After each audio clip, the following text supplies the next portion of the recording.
આપણે વાત કરી રહ્યા છીએ કે ભગવાન પાસે શા માટે ન માગવું જોઈએ.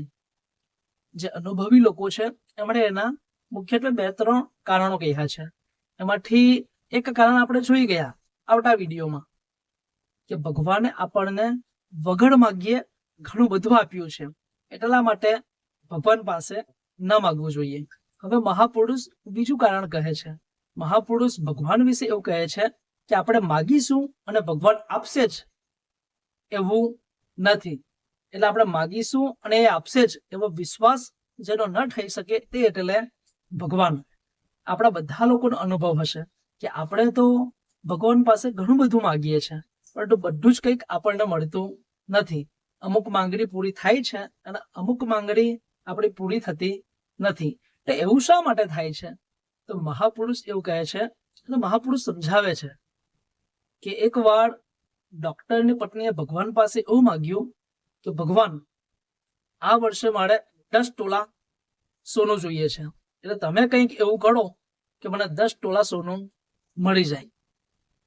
અને પછી એમણે પોતાના પતિને પણ કહ્યું કે આ વર્ષે તમારે 10 તોલા સોનું મને લઈ આપવાનું છે. હવે ભગવાને જો એને માંગણી પૂરી કરવી હોય તો શું કરવાનું? એનો જે પતિ છે એનો ધંધો બરાબર ચલાવવો પડે. અને ડોક્ટરનો ધંધો બરાબર ક્યારે ચાલે? કે જ્યારે ઘણા લોકો બીમાર થાય ત્યારે ડોક્ટરનો ધંધો બરાબર ચાલે. એટલે ભગવાને જો એની પત્નીની માંગણી પૂરી કરવી હોય તો ઘણા બધા લોકોને બીમાર પાડવા પડે. તો મહાપુરુષો એવું કહે છે કે આવા સમયે ભગવાન પણ વિચાર કરે છે, કારણ કે ભગવાને તો બધાનો જ વિચાર કરવાનો હોય છે. એટલે આપણે કંઈક એવું માગીએ કે જેમાં બીજાનું પણ અહિત છુપાયેલું હોય અને આપણું થોડું ઘણું હિત છુપાયેલું હોય, તો એ માંગણી આપણી ઈશ્વર પૂરી કરતા નથી. એક ભાઈએ એક શેઠ પાસેથી 1 લાખ રૂપિયા ઓછીના લીધા અને શેઠને એવું કહ્યું કે મારે એક ધંધો શરૂ કરવો છે, તમે મને 1 લાખ રૂપિયા આપો, પછી આવતા વર્ષે હું તમને વ્યાજ સહિત આ પૈસા ધીરે ધીરે ચૂકવી દઈશ. એટલે પેલો જે ભાઈ હતો એ વિશ્વાસપાત્ર હતો અને શેઠનો ઓળખીતો પણ હતો. એટલે શેઠે એને 1 લાખ રૂપિયા રાજી ખુશીથી આપ્યા. એટલે પેલા ભાઈએ હવે ધંધો ચાલુ કર્યો લાકડાના વેપારનો.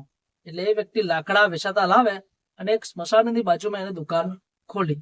અને જે લોકો મૃત્યુ પામે તેમને લાકડાની જરૂર પડે, એટલા માટે એ વ્યક્તિ ચાલાક હતો. એને સ્મશાનની બાજુમાં જ એક દુકાન ખોલી અને લાકડા વેચવાનું એને શરૂ કર્યું. આમ 1 વર્ષ જતું રહ્યું, બીજું વર્ષ પણ જતું રહ્યું.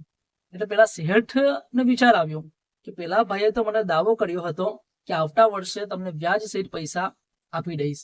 એટલે શેઠે એ ભાઈને ફોન કર્યો કે ભાઈ 1 વર્ષના 2 વર્ષ થયા, પરંતુ 1 પણ રૂપિયો હજી તે મને આપ્યો નથી.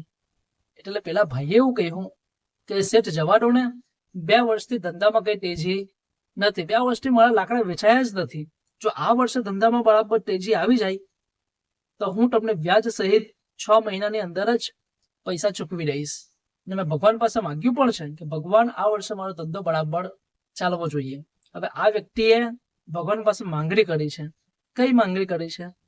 કે મારો જે ધંધો છે એ બરાબર ચાલવો જોઈએ. હવે ભગવાને જો આને સ્મશાનની બાજુમાં દુકાનને બરાબર ચલાવવી હોય તો શું કરવું પડે? ઘણા બધા લોકોને પોતાની પાસે બોલાવવા પડે, કારણ કે ઘણા બધા લોકો મૃત્યુ પામે તો જ આ વ્યક્તિના લાકડા વેચાય. એટલે ભગવાન આવી જે માંગણી હોય છે એ માંગણી પૂરી કરતા નથી, કારણ કે ભગવાન તો આપણને આપવા જ માગે છે, પરંતુ આપણી સાથે બીજા બધા જે લોકો છે, બીજી બધી જે જીવ સૃષ્ટિ છે એનો વિચાર પણ ભગવાન કરે છે. જેમાં આપણું હિત સમાયેલું હોય પરંતુ બીજાનું અહિત વધારે થતું હોય એ માંગણી ભગવાન ક્યારે પણ પૂરી કરશે નહીં.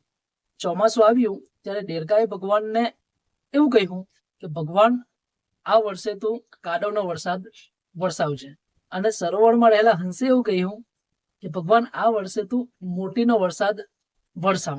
એટલે દેરકો માગે છે કાદવ અને હંસ માગે છે મોટી. જો ભગવાન મોતીનો વરસાદ વરસાવે તો દેરકા સાથે અન્યાય થાય, અને જો ભગવાન કાદવનો વરસાદ વરસાવે તો હંસ સાથે અન્યાય થાય. તો ભગવાન શું કરે છે?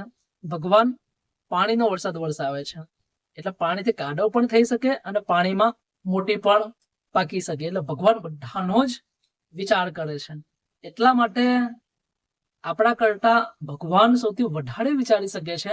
એટલા માટે આપણા માટે શું યોગ્ય છે એ ભગવાનને ખબર છે. એટલે ન માગવાનું બીજું કારણ આ છે.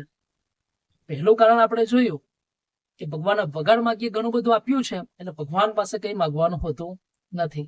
અને બીજું કારણ એ છે કે જો આપણે માગીશું તો આપશે જ એવો વિશ્વાસ નથી. એટલે આપણે કોના પર છોડવું જોઈએ? આપણને જે કંઈ પણ જોઈતું હોય એ ઉપરવાળા ઉપર છોડવું જોઈએ. અને ન માગવાનું ત્રીજું કારણ પણ છે, જે ખૂબ મુખ્ય કારણ છે. એ આપણે આવતા વિડીયોમાં જોઈશું. અસ્તુ.